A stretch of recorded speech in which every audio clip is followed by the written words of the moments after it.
My name is Jessy Cowan. I work for NASA Ames Research Center. I work on NASA CoLab and virtual world technologies. What excites you about current metaverse technology?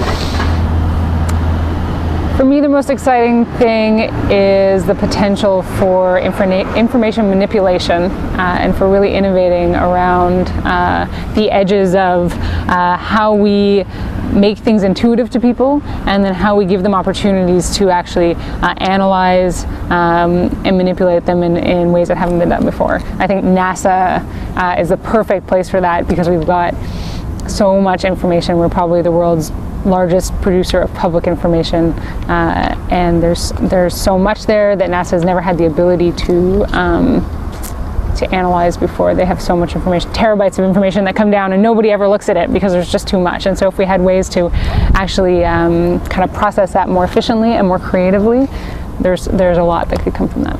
Excellent. What concerns you about current metaverse technology?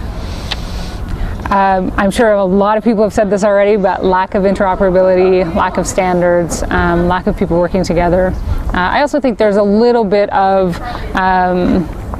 people being so excited about it that they're not looking at the real challenges and the real kind of, what's the word? I'm not sure. It's not the elephant in the room quite, but I don't think we really have the killer app for virtual environments yet.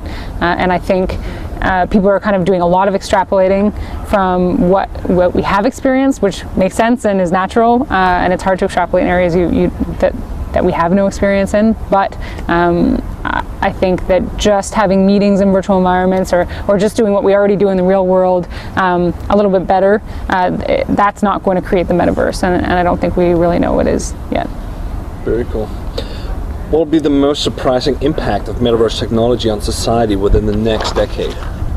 The most surprising impact? Yes.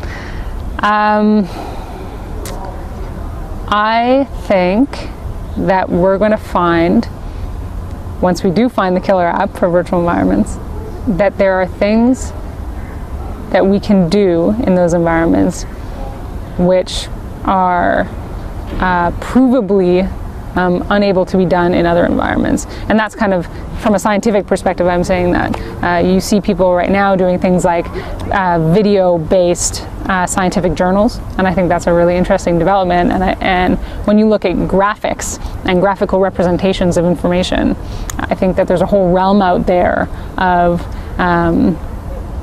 analysis, back to what I was saying before, that cannot be done in text. And that's it. What barriers will metaverse technology never overcome? Never overcome. Well, it depends how you define metaverse technologies. As we look at it today, I think one of the biggest ones that we have no sense of being overcome yet is kind of the meat space problem. There's probably a more elegant way to say that, but the fact that even in science fiction visions of the metaverse, you have people talking about headsets or some sort of semi-sensory input into this thing called the metaverse, where you're sort of in the real world and sort of in the virtual world, and that kind of solution seems completely inelegant and unfeasible to me anyway.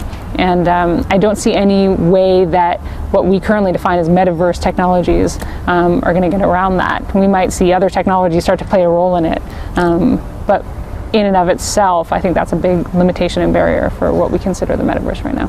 Thank you so much. You're welcome.